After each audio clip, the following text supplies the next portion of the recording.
सर्वपितृ अमावस की रोचक पौराणिक कथा। तो चलिए कहानी शुरू करते हैं। श्राद्ध पक्ष में सर्वपितृ अमावस का बहुत ही महत्व है। यह पितरों को विदा करने की अंतिम तिथि है। अगर कोई श्राद्ध तिथि में किसी कारण से श्राद्ध न कर पाया हो या फिर श्राद्ध की तिथि मालूम न हो तो सर्वपितृ श्राद्ध अमावस पर श्राद्ध किया जा सकता है। आओ इस तिथि के महत्व की पौराणिक कथा क्या है यह जानते हैं। देवताओं के पितृगण अग्निश्वात जो सोमपत लोक में निवास करते हैं, उनकी मानसी कन्या अच्योदा नाम की एक नदी के रूप में अवस्थित हुई। मत्स्य पुराण में अच्योद सरोवर और अच्योदा नदी का जिक्र मिलता है, जो कि कश्मीर में स्थित है। एक बार अच्योदा ने 1000 वर्ष तक तपस्या की, जिससे प्रसन्न होकर देवताओं के पितृगण अग्निश्वात और बहिष्पद अपने अन्य पितृगण अमावसु के साथ अच्योदा को वरदान देने के लिए आश्विन अमावस्या के दिन उपस्थित हुए।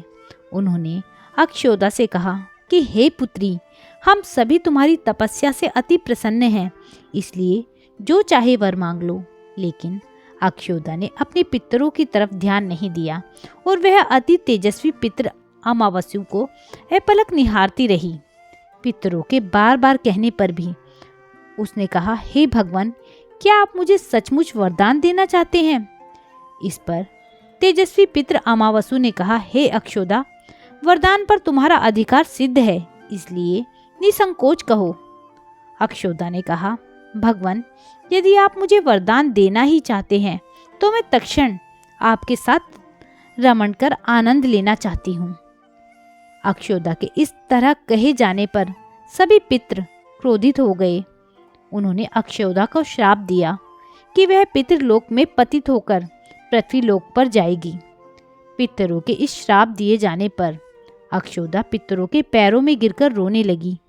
इस पर पितरों को दया आ गई। उन्होंने कहा कि अच्योदा, तुम पतित योनि में श्राप मिलने के कारण मत्स्य कन्या के रूप में जन्म लोगी। पितरों ने आगे कहा कि भगवान ब्रह्मा के वंशज महर्षि पराशर तुम्हें पति के रूप में प्राप्त होंगे।